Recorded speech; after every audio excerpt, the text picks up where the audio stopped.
Good afternoon, everyone, and welcome to Beyond KU. My name is Rachel Schwaller. I'm a lecturer in history and religious studies here at the University of Kansas, but I'm also the current faculty fellow for the University Career Center. This is our Beyond KU series in which we bring people from outside of KU to talk with our students, both graduate and undergraduate, and they talk with students about their job journeys. Today, our topic is Pathways Beyond the Professoriate.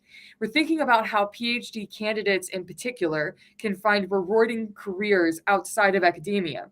So today we have an exceptional panel, all of whom received, I believe, either their doctorate or their master's here at the University of Kansas. So we will have Dr. Casey Keel, who's an editorial writer at USDA Economic Research Service.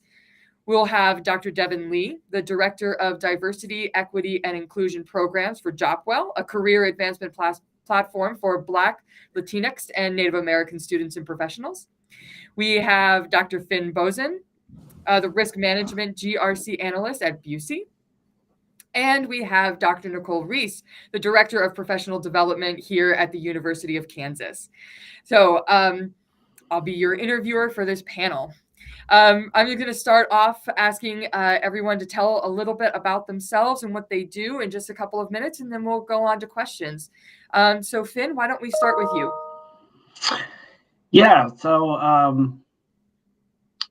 So I graduated from KU a few years ago with a PhD in Women, Gender, Sexuality Studies.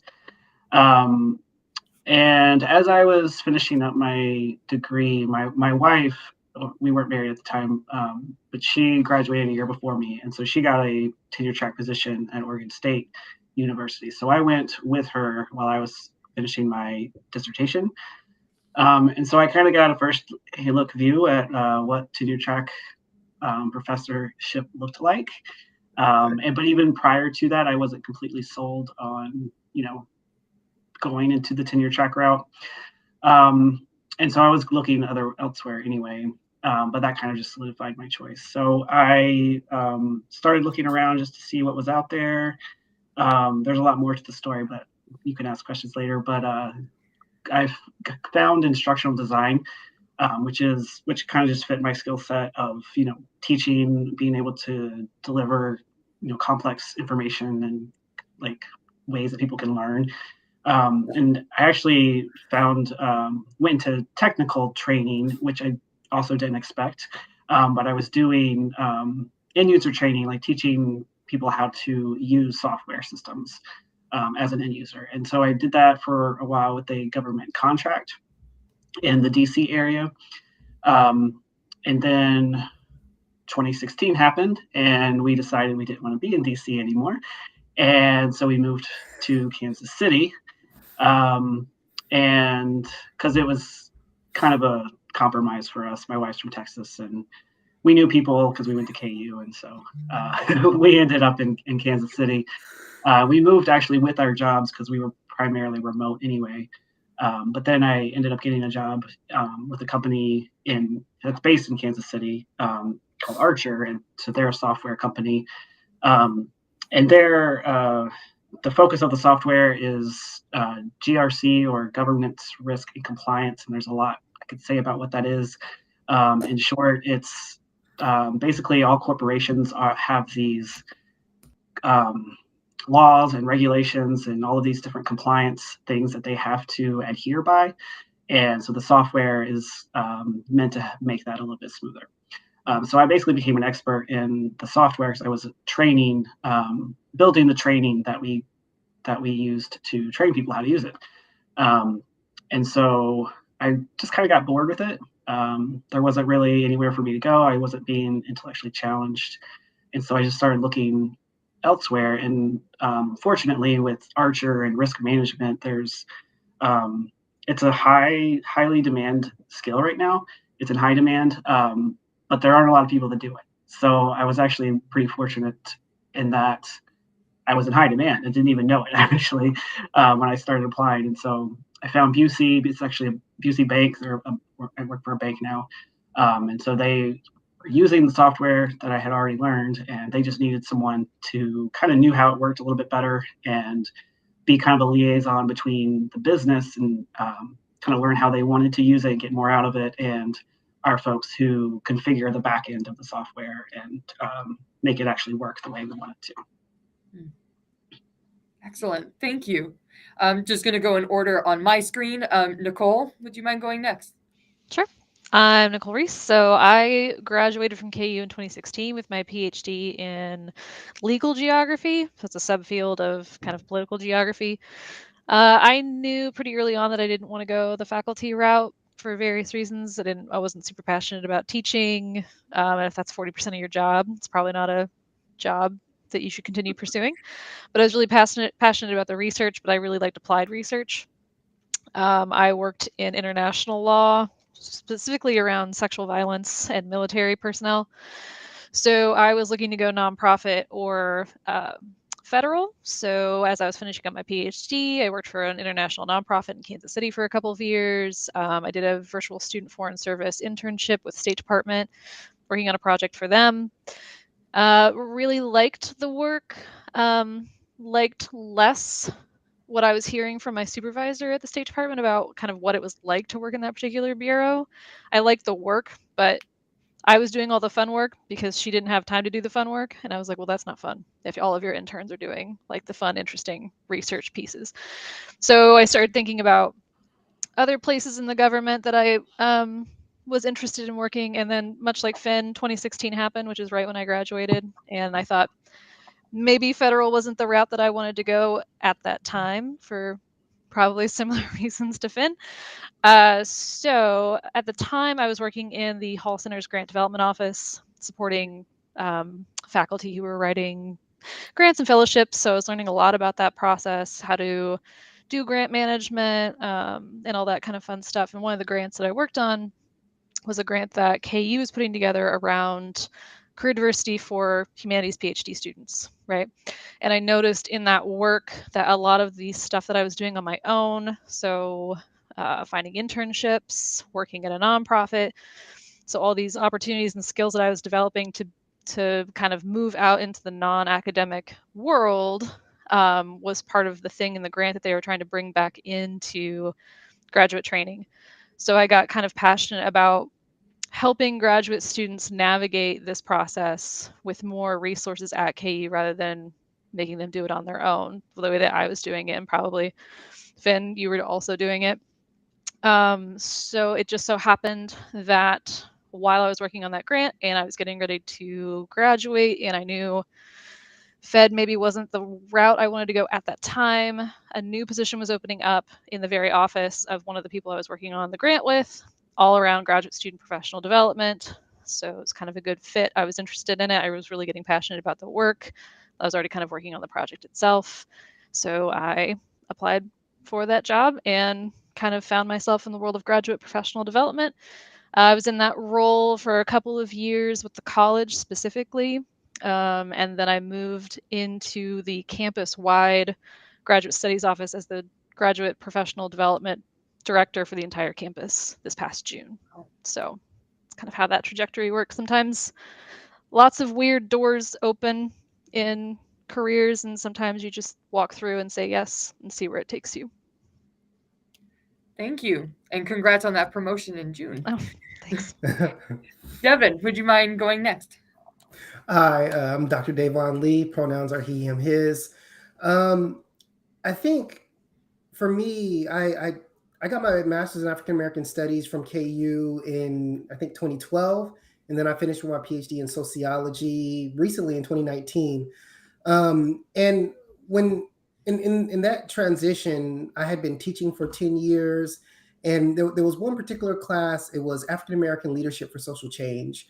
And really, the point of the class was to look at this material from critical race theory, from Black feminism, and apply it to your organizations and to problems that you want to see solved in the near future. And I realized that the traditional classroom is constricting. And the way in which we grade, the way in which we present research doesn't really map well with how people learn. People typically learn better through practical application of knowledge. And it made me really kind of rethink what should my career path be given this experience? And since KU and Virginia Tech, I was involved in the NAACP, Black Graduate and Professional Student Association, and really developing relationship with administration, with local politicians, and like just loving that interaction and really having to have the experience of applied research. I sent students to Flint, Michigan. I sent students after Mike Brown was murdered, we sent students there. We sent students to the 2016 march on Washington, and really got them to apply it at their school, teaching them that universities are microcosms of the society that we're in. And if you can change your school, you can change the society around you. And I got to a point where it's just like, this whole treat them or teach them and street them stuff ain't really my speed. I want to continue to do transformative work. And granted, like, no disrespect to folks who are in faculty roles, but it just wasn't me. And for me, just from a critical race perspective, it was just like, this is colonial. This doesn't really help people in the way in which I imagine people needing help, or the way in which they imagine needing help. And I chose to be a chief diversity officer, still in academia, but it allowed me to do more community interaction, allowed me to really mentor and guide students to create the career paths that weren't created for them, especially for students who these institutions were not created to serve. So, equipping them to be transformative in what they do by aligning research with their personal, political, and professional interests. And it was beautiful for me. So when I got accepted when I accepted my role at Jopwell, there were a number of things. One, academia is a weird place, especially when it comes to diversity, equity, and inclusion. Like, I feel as though a lot of schools want to put brown people on their web pages and their publications, but don't really want to serve their needs as learners. There's no reciprocity, especially for Black and LGBT students. There is no reciprocity, especially when these are growing majorities now. So for me, like, I wanted to do something that was more in line with what the future will look like than the future is. So I did what everyone else is doing, that academic exit, pieced out, went to tech, and quite honestly, doubled my salary. And one of the realities with that, and I definitely want to say that in very clear terms, academia does not pay well. I currently make what a tenured professor makes, and I have a great life and unlimited vacation time. Like, my father recently died, and I got 2 months off with no expectations to do work. Like, they treat you better outside of academia. You don't have to publish or perish. You are valued for who you are and what you bring to the table, because they place value and invest in you in ways that you may not find in academia. So, I think if anyone's trying to look outside, look to tech, look at growth markets, because, and I guess we can talk about that stuff later, but yeah, go where you're valued. And I think that's a common thread in what people have been saying so far. Yeah. Thank you so much for that. And I'm so sorry about your father's passing. Thank you. Thank you. Casey, you want to finish this up here? Sure, absolutely. I'm Casey Keel. I graduated with a PhD in rhetoric and composition in May of 2020. So I had always been really invested in being an academic and being a professor. Not really an academic, more a professor, because I love working with students. And then I met Nicole Reese on the NEH Next Gen grant, and we got to work together. And I also got to work with Dr. Mary Emma Graham.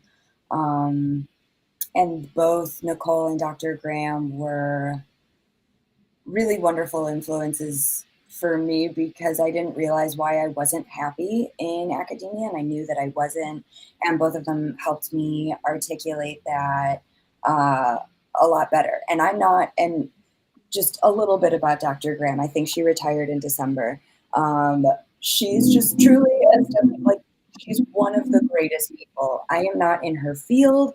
Our offices were next to each other. I took one of her just like 1 credit hour, like alt-ac classes. And that truly was like, okay, I'm never going back to academia after this. And she was such a wonderful facilitator and supporter, and like to this day. And so once I knew that I didn't want to go the academic route, I really started actively going to dozens of alt-ac panels the way that y'all are, like careers beyond the professoriate, networking, and like just learning and talking to as many people as I could and trying to find internships and fellowships. And Nicole definitely helped with that as well. And then I wrote my dissertation about how professionalism in graduate education, especially in the humanities, is not what it needs to be because it's way too focused on academic professionalization, which is just fundamentally unethical, which we could talk about for years. And then I was also working at the Spencer Museum of Art on campus, which is a absolutely wonderful resource. And I really doing public communications, and I really loved working in a museum. So at the start of my last semester, I left the university and started a full-time job at a small private museum design firm in Kansas City. And then the pandemic happened, and it was a very hostile workplace. So I was just like constantly on job boards, and I had seen that USDA Economic Research Service had moved from DC to Kansas City, which was very much, which we could also talk about, but that's very political, and even though it's a civil service agency. And so now I am a writer and editor for the Economic Research Service at the USDA. And I've been doing that it's wild because it went very quickly. But I always, with Nicole and Dr. Graham's like support, I really was better able to hone and figure out what I like doing and what makes me happy and what I actually value in a career, like a work-life balance, having a weekend, being respected. So the trajectory, though a little wobbly, and definitely went from like museums to federal, I've really, really been enjoying myself in federal service. This is spectacular. Thank you so much, everybody. I personally have so many questions as I am also on this sort of journey for myself. But I'll stick to the questions that we have here. So I'd like you to be able to talk a little bit about the skills that you acquired from your PhD and how those skills helped you to transition to this new job, not just a new job, but a new field entirely, or what sort of skills transferred to this new position that you find particularly helpful. And I'm not going to call on people. Please feel free to just have a conversation together. I'll jump in and just say, first off, after you've been in grad school, like nothing's hard. Any job you find, it won't be hard. Not that it won't be challenging, and I do find my job challenging, and I really enjoy it. But you can do way more than you think you can do.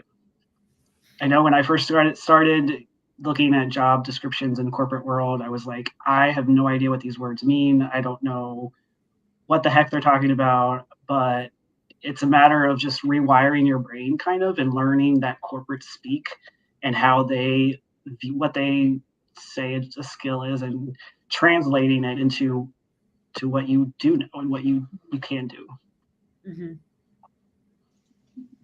I would say, so my role specifically is a little bit unique in that it's helpful for me as someone who went through a graduate program and got a PhD, understanding others who are going through the same process, right? So I can inherently understand what they're going through.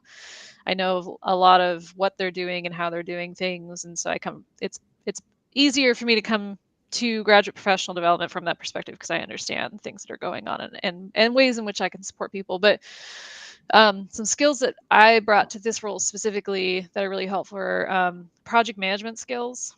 So you managed a gigantic research project and you did that well, and you knew how to do data analysis and communication and, you know, written and spoken communication because you're giving presentations.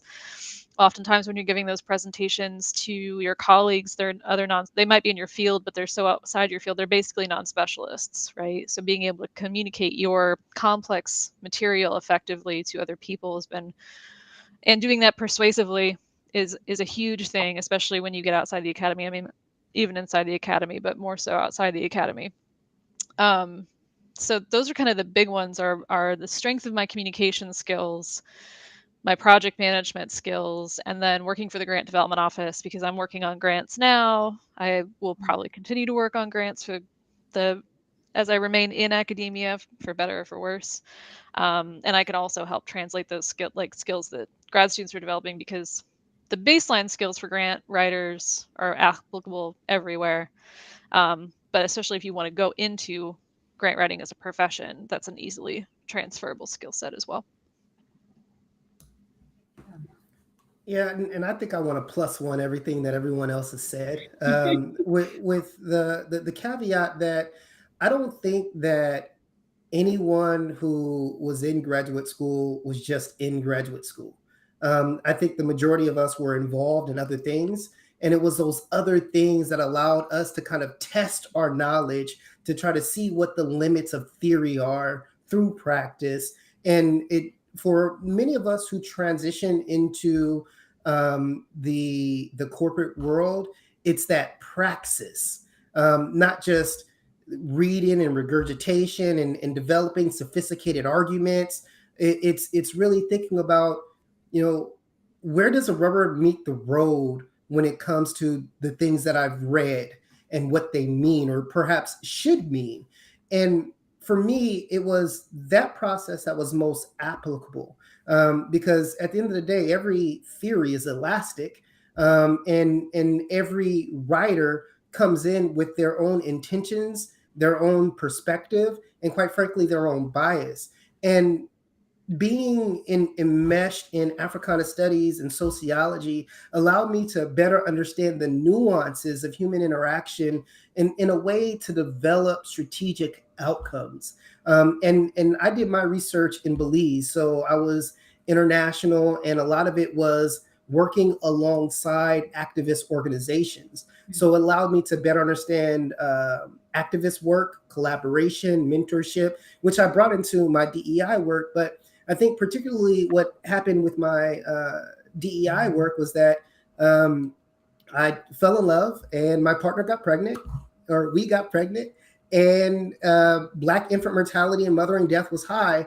And I felt like if my training means anything, it will save her life. It will save the life of my unborn. And it allowed me to then apply that intellectual landscape to something that was more meaningful to me than my entire education. And that's what got me into this DEI space, where it's not just, let's talk about unconscious bias. It's more of, let's talk about how your unconscious biases are rooted in discrimination and how to work against that through iterative and intentional strategy. And like at that point, like things made more sense, and similar to what Finn said, it was like, I don't have to work hard. I just have to make sure that what I say means something to someone.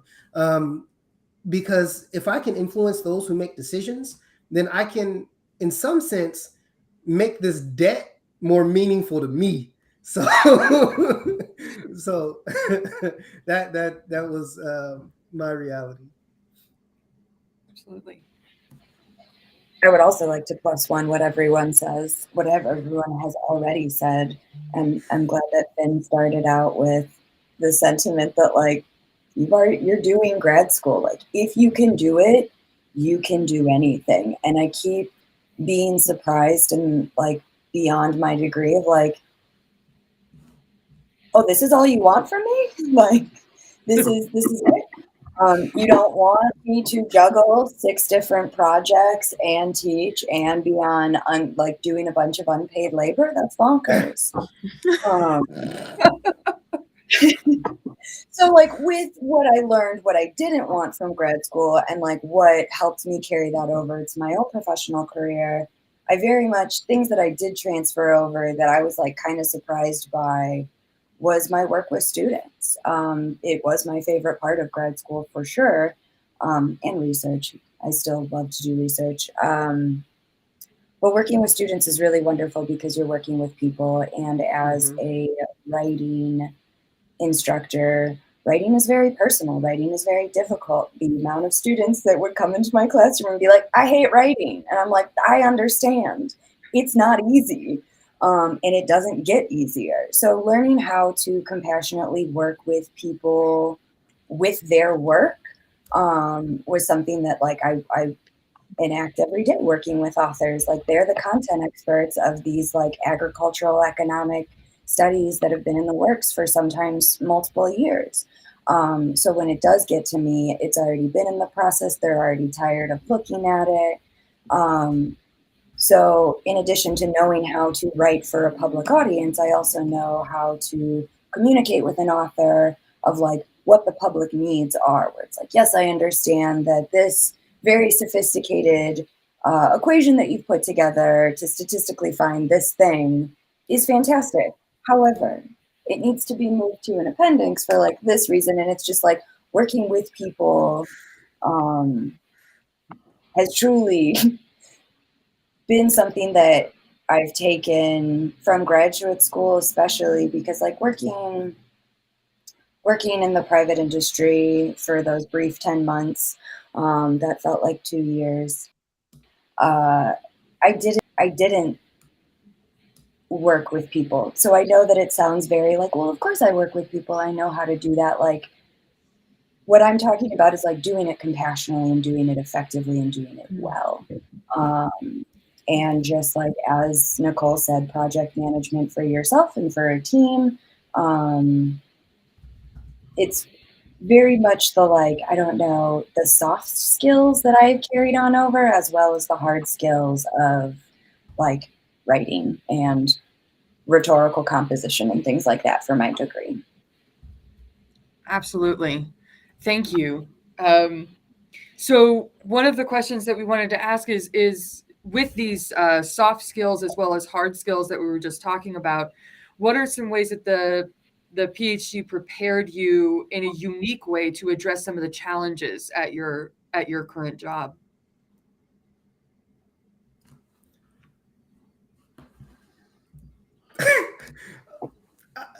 Can I Go ahead.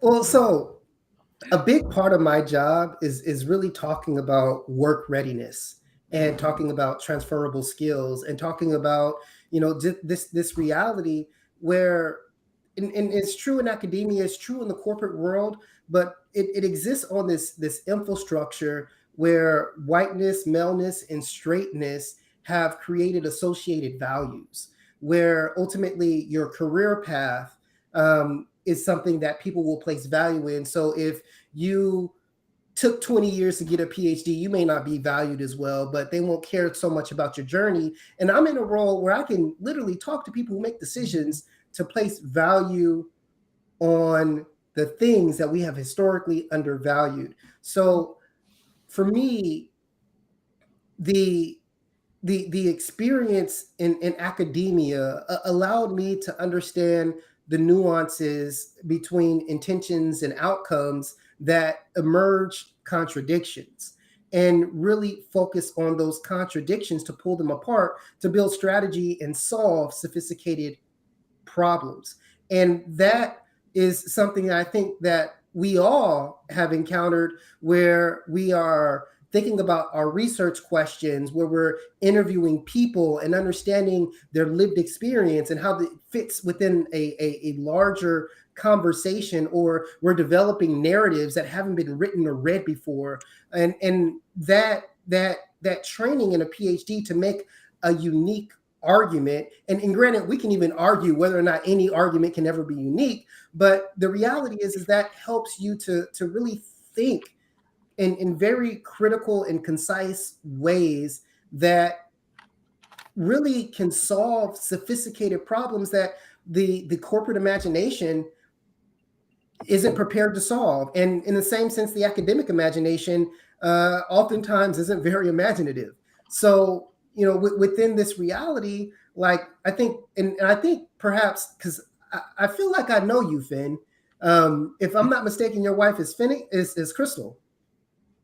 Yeah. Okay. Awesome. And it's so it's like, and I think from what I know, like we all have very non-traditional trajectories, and the experience that we've had, for better or worse, prepared us to transition our skill sets in a new way. And as everyone is saying, like once you adapt to that corporate language and environment, like you have nowhere but up to go in this space. So like once you can, wrap around the reality of what is my authentic self in this space, like there will be no limitations in terms of what you can do, because your creativity is not constricted within any particular canon. And I think kind of adding on to that 100%, one of the things that one of the pieces of training that you get in grad school that we don't talk about a lot is your ability to work by yourself, teach yourself oftentimes a lot of things, and problem solve by yourself. I mean, that's kind of like one of the weird foundational things of graduate training that we don't talk a lot about, that is absent from a lot of, I mean, you learn stuff at the undergraduate level, but graduate training is really about equipping you with the skills to then train yourself to do a thing, right?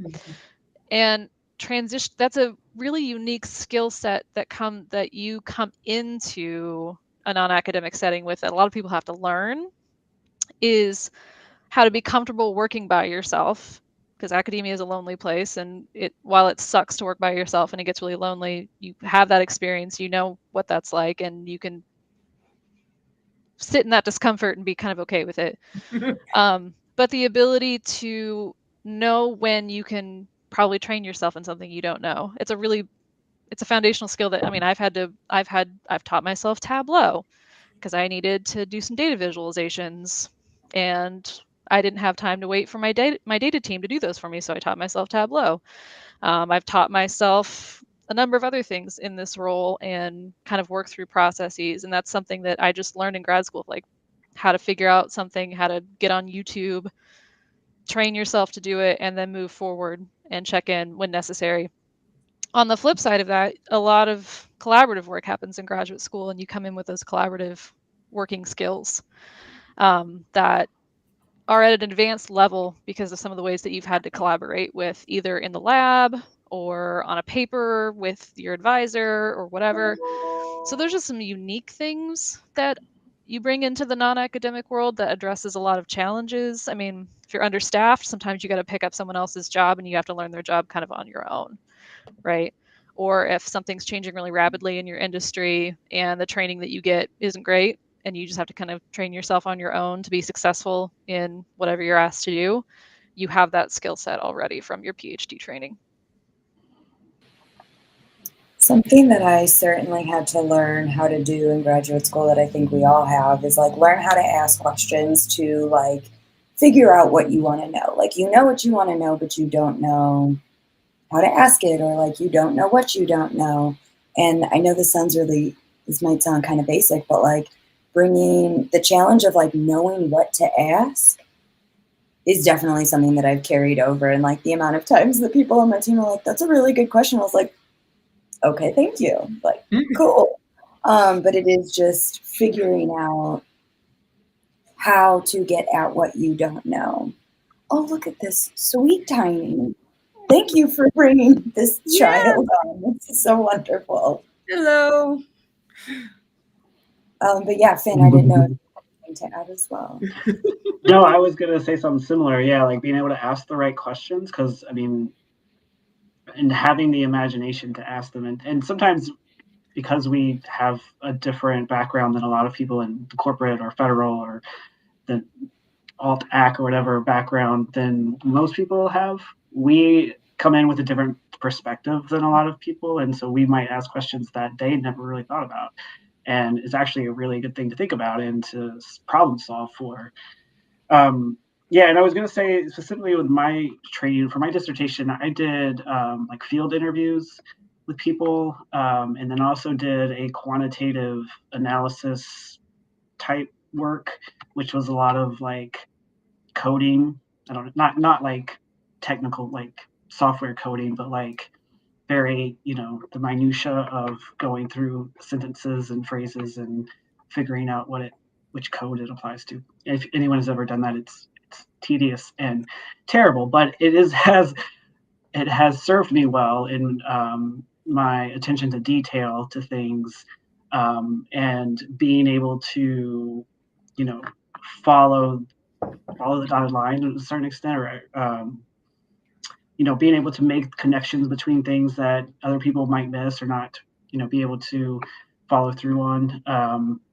But then with interviewing people, it's being able to, like Nicole said about communication skills, but like being able to ask the questions so that you know specifically what they're talking about. Like, you're not assuming what they're talking about.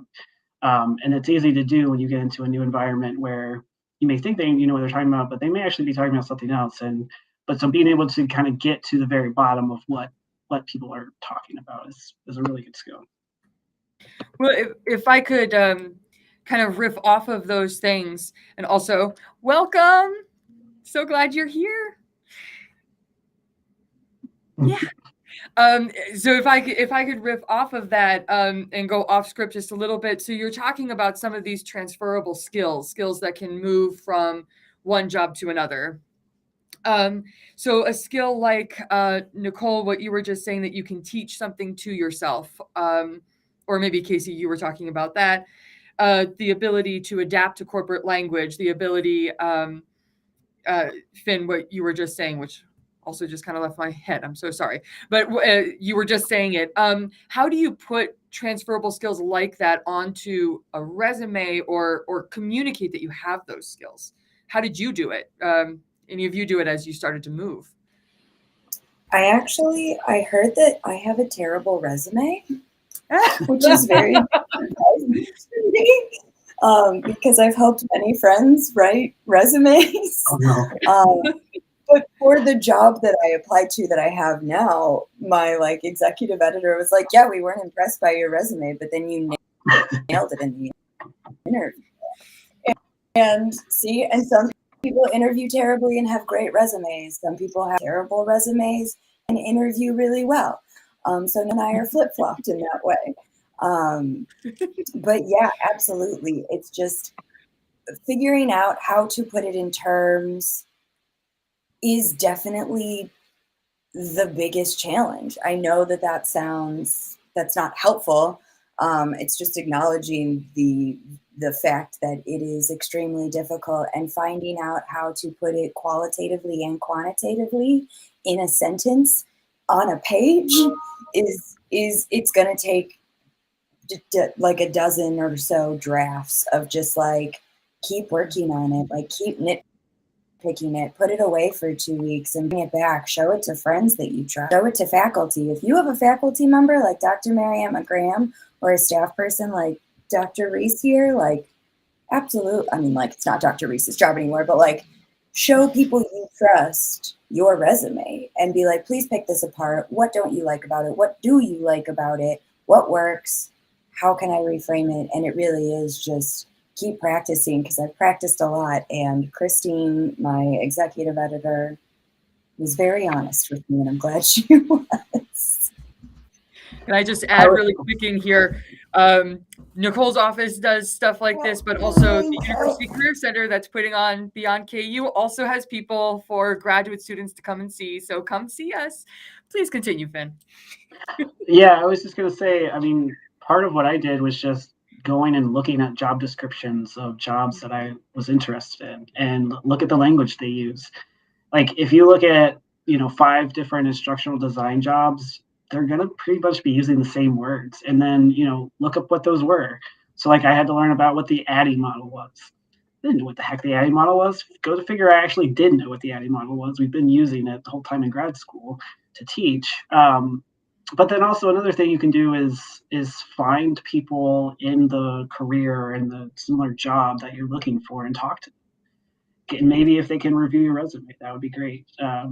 And so LinkedIn is a great place to find connections with people.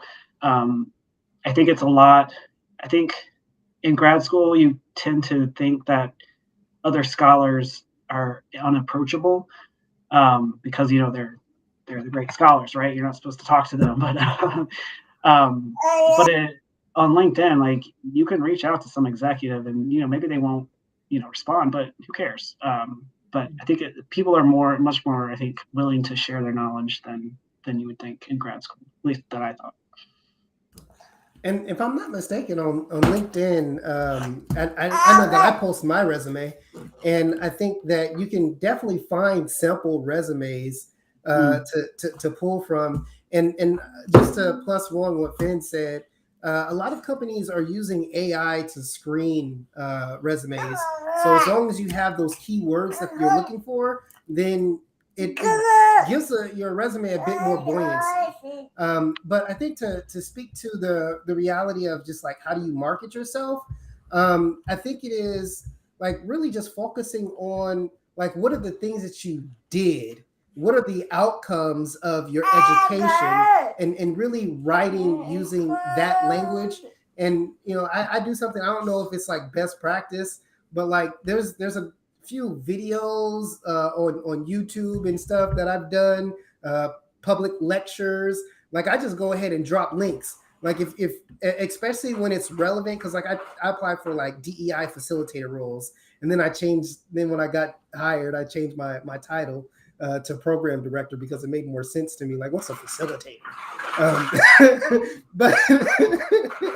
But like like as long as you can like tie something into like where people can get an idea of, oh, this is what this person does, and that's like the same thing that we want, and oh my goodness, this was amazing, then it really, I think, just gives that buoyancy to allow your resume to kind of float up to the top. Because at the end of the day, everybody lying on their resume, but if you can do something to prove that you're not, it helps a lot. But then another reality too is that 70% of people who are hired are getting hired at jobs that they were referred to. So the resume really isn't the golden ticket like people think it is. However, the better resume, the better for you. But realistically, like folks should obviously focus on the resume. There's like literally professional resume writers out there. Some that will do your resume for $50, and some will probably do it for $500. I got one for like $200. But I think the reality is that focus on the resume, but also focus on that professional network. Like if majority of people are getting their jobs from who like really start making real relationships with people in or interested in the fields that you want to go. And then I guess the last point is like, when thinking about your skill set, think about different industries where your skill set will be applicable in. Like, don't get stuck in I want to be a director of a multicultural center. That's what I was thinking. And now I don't think I would ever think that again. So it's just like, be open, like use your imagination, like, because the majority of our skill sets are very much transferable with little adaptation. So really just think about how can I market myself by proving I am who I want them to think I am. Nice. And just kind of to boost one thing that Davon said, networking is your best friend for a variety of reasons. I think almost every position I've gotten, it's because I've known someone, or I've networked into it, or I worked with someone in that office before, or whatever. Networking is very powerful, either to kind of get your name in front of people, to share your resume with them to see if there's anything that you could do to make it better. And then with the resume specifically, and also the cover letter, because in my industry, the cover letter is actually more important than the resume, because it shows us, because we have people coming from all different fields. And so what we really want to see is why you want to work here and why this specific role and what brought you to this place. I mean, skills and abilities for sure, but highlighting a lot of your accomplishments. So, echoing what other folks have said, and using those accomplishments to also show the skills that you bring to that accomplishment. But it's proof that not only can you do a thing, but you've done a thing, right? Because I can say I'm proficient in GIS. I can create a crappy map, but if I can show someone a really complex story map that I've developed, that speaks way more way more than yeah, I'm proficient in GIS, because we all fib on our resumes a little bit. And so being able to demonstrate the thing and talk about the thing that you did in a nuanced way means a lot more than just being able to say what you did. And then you can fit soft skills in there too. So collaborative work that you've done, problem solving skills, critical thinking skills. You solved a problem that saved your corporation $1 million because you saw something that wasn't working right, and then you investigated it and figured out what was going on, and then you proposed something to fix it, right? So it's an accomplishment, but you're showing all these different skills within that accomplishment that are quote unquote soft skills, and so aren't going to be on the posting itself, but something that you want to demonstrate to a potential employer. Yeah. So I think kind of along with this and this idea of transitioning, finding these different positions through networking, I'd like, if you would, talk to us about your career transition, how you navigated closure with one field. And as we've been talking about, that field is very insular, very focused on sort of one track often. So how did you navigate the kind of the closure of one field and then the opening of a new field? Yeah, I'll jump in. For me, it was mostly a matter of reimagining myself and what I valued about who I was. I think in academia, or even as a grad student, you're like, you are your job, you are your career. You think of yourself as an academic, and that is a very much part of your identity. And moving out of that space, it's like, oh wait, actually, I'm not that. Like, I have all of these other things that make up who I am, and my career now is not who I am. Like, I don't attach any of part of my identity to my career in any way. And that was huge, and it was so freeing for me. There's other transitions of, it was a little bit hard at first to find a job that was challenging, that I could, put in that I wanted to do every day. And, it may take trial and error to find that place where you fit, but that's just kind of how I transitioned. I think very much to that point, it's communicating the why. Like, did something happen that really generated a passion in you that you hadn't recognized before, or grew a passion that you hadn't recognized before? So when I talk about my transition from academia into this, I had an experience in the realm of graduate professional development through that grant writing and that grant that I was on, that showed me how passionate I was about helping graduate students also navigate a path that I navigated by myself, that I don't feel like people should navigate by themselves, right? Mm-hmm. And in my current role, there's a lot of things I love about my job, but what I'm learning is I love more and more and more communicating the importance of research to the public. Now, whether that be in the university setting, whether that be in a federal setting, whether that be in a nonprofit or a think tank setting, like, the importance of being able to communicate that work and the impact of that work broadly is something that I'm becoming increasingly passionate about because of the work that I've done in my current role, right, with graduate students, and showing how impactful their research is and how important it is. We have the Capital Graduate Research Summit competition coming up, where we're taking graduate students to the Capitol so that they can share their research with legislators and show how important and groundbreaking their research is, and why they're so important to the university, and why the university is so important to Kansas, because a lot of this work is really foundational and impactful to citizens of Kansas, because it's breast cancer research and soil health and all these amazing things. And so, that's something I'm already thinking about in my next career transition. And so just communicating that, like, here's the things that I've done, and here are the reasons that I've become passionate about this and want to transition to doing more of that and less of the other things that I'm doing, because this is what really drives me.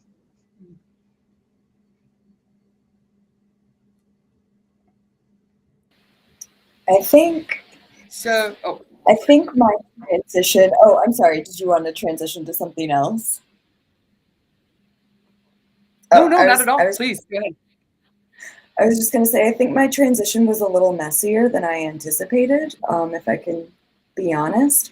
I did defend my dissertation on April 10th, 2020. So, like, not even a full month into everything being like, welcome to this new reality. So, like, I did my dissertation, my defense on Zoom, and then, like, I was fully remote at work by that point. And, like, I had really always kind of thought as, like, my graduation will really come to, or, like, the graduation will really be a culmination of a graduate degree. And, like, I never had one. It really was kind of shocking to me personally of, like, oh, like, I don't do these things anymore. Like, this isn't a campus I go to anymore. I don't have keys to this building anymore.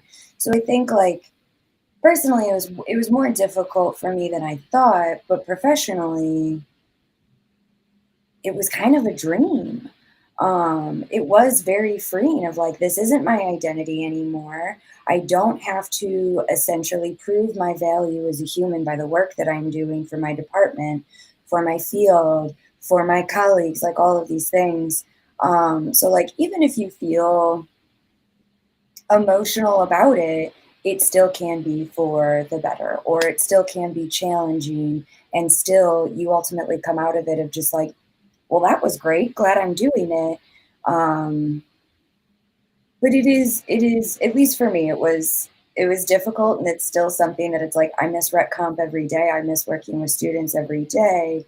And, like, I have my first publication coming out this year. I know that Nicole publishes, though she's like a staff member at a university. So it's like your intellectual pursuits and interests and drive don't leave you just because you're not sitting in a classroom or in a department or in a faculty member's office.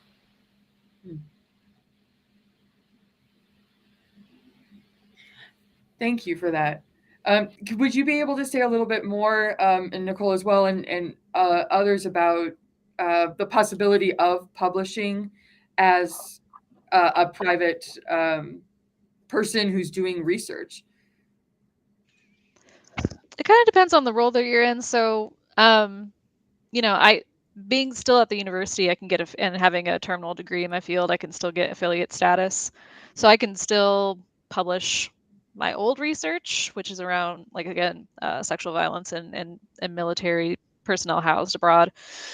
And I still kind of keep up with that just because I find it interesting personally, but I don't engage with it as much. I still publish on graduate student professional development because that's a little bit more in my wheelhouse now. And I publish in that professional capacity, and I'm also the chair of the benchmarking committee for my professional organization, which is Graduate Career Consortium.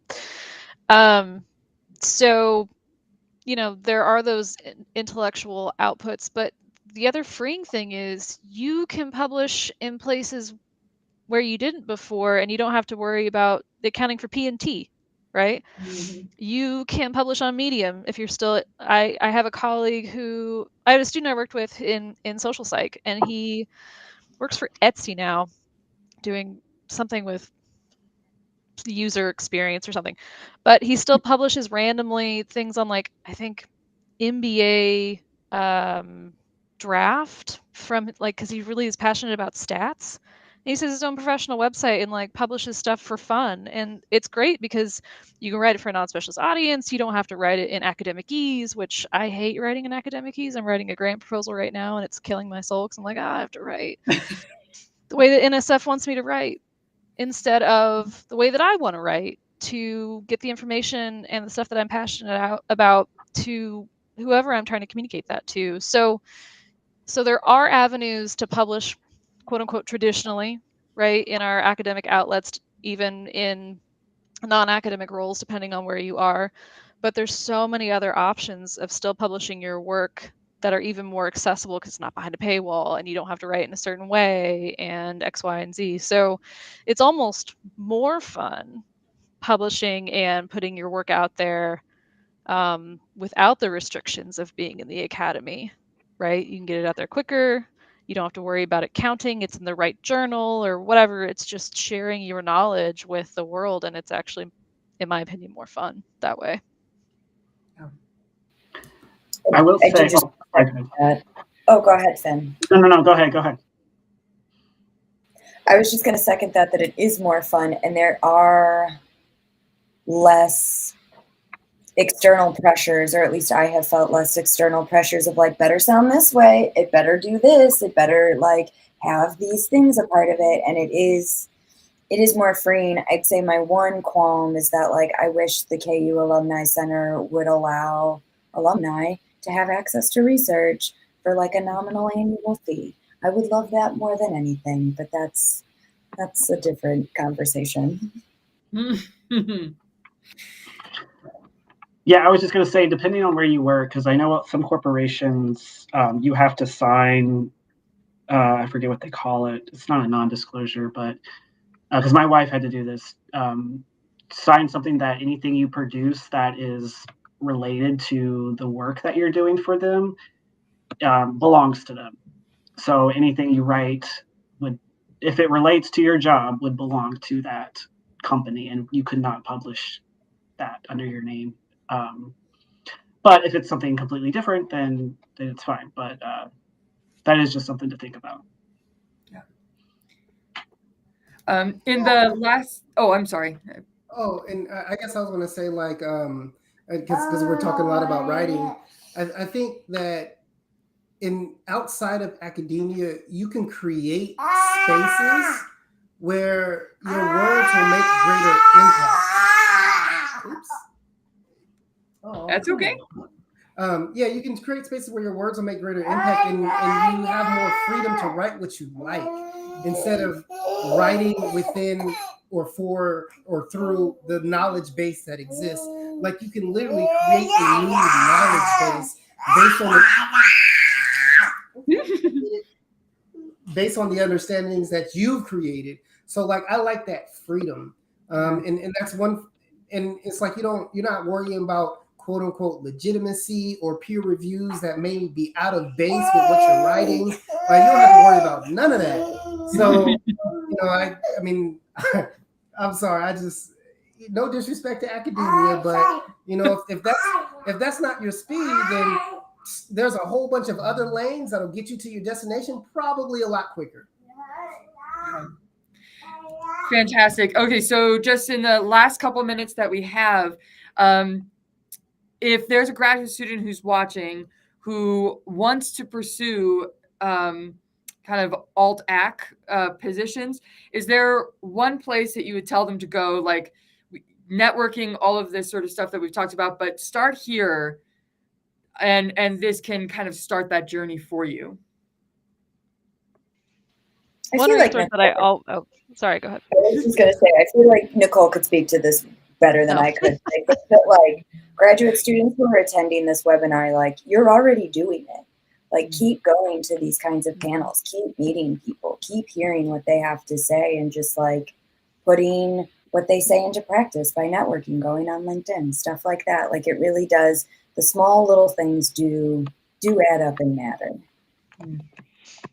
Yeah. And if you're really just completely new to this whole thing, I have a resource that I always point graduate students to. So if you want it, you can email it to me or you can Google it. It's from Stanford University. It's their BEAM guide. So it's BEAM is the acronym of the office.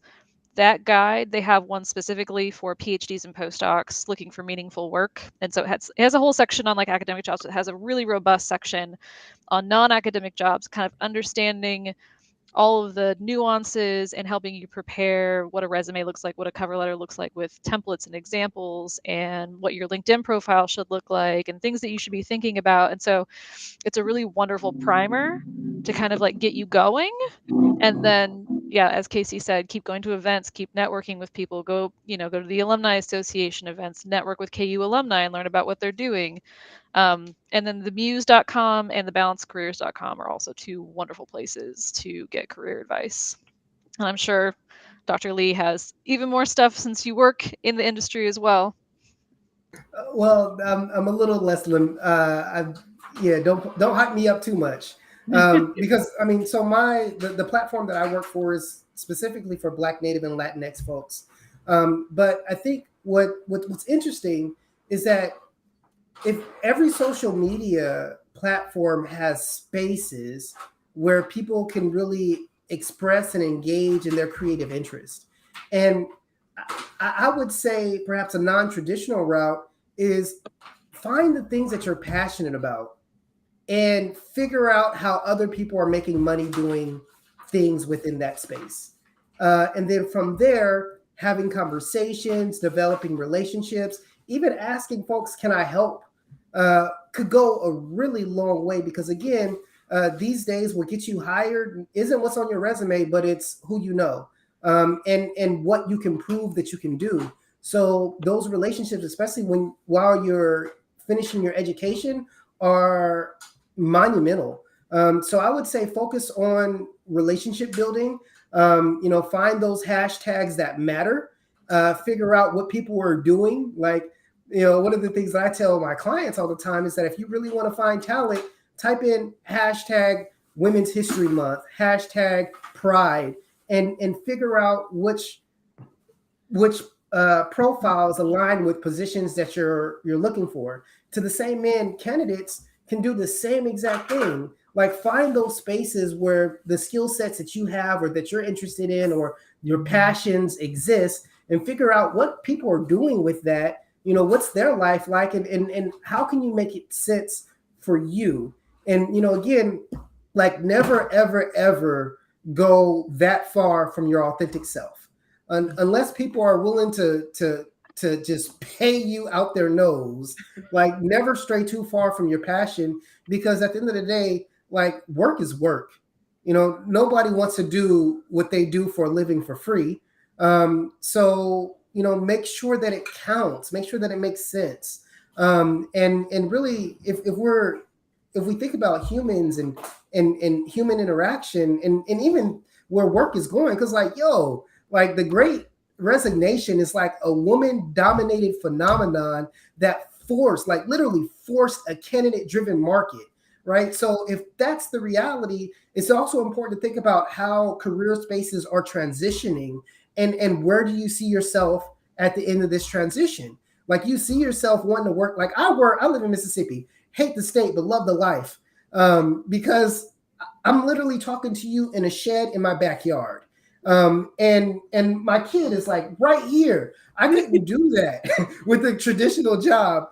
And like, I could literally tell my supervisor, I don't want to go to work for the next 3 days, and that will be okay. So it's just like, find the type of life that you want to live, and figure out how people make money off that. And use that to find happiness. Not to say that in and of itself will make you happy. Finn, any last words here? I'm glad you mentioned the Great Resignation, as I was going to say the job market is hot for everyone right now, at least in corporate world. So you're all in a very good position. And yeah, just to kind of echo what Davon was saying, like, I work, I don't live to work, I work to live. So figure out what kind of life you want to have, and then find a job that will support that life. That's kind of my motto. Yeah. Thank you so much to this incredible group of panelists. I'm so pleased and happy. Thank you very much. And also want to make sure we say another place that you can find next steps is at the University Career Center. So please feel free to look us up. Graduate students definitely as well, we service any student at the University of Kansas, as well as alumni as well. So again, I'm Rachel Schwaller. This has been Beyond KU, Beyond the Professoriate. And thank you so much to my group of panelists. Yes. As someone just wrote in, the UCC has free career coaching for all KU students, ranging from resume and CV work, career planning, mock interviews, networking assistance, job search campaigns, any of this sort of stuff that we've been talking about, transferable skills. So please come on down for that. And also, I would just want to add for graduate students, you can also talk to your director of undergraduate studies in your department for more professionalization avenues. So don't be afraid to advocate for yourself within those departments. So again, thank you so much, everyone. Really appreciate your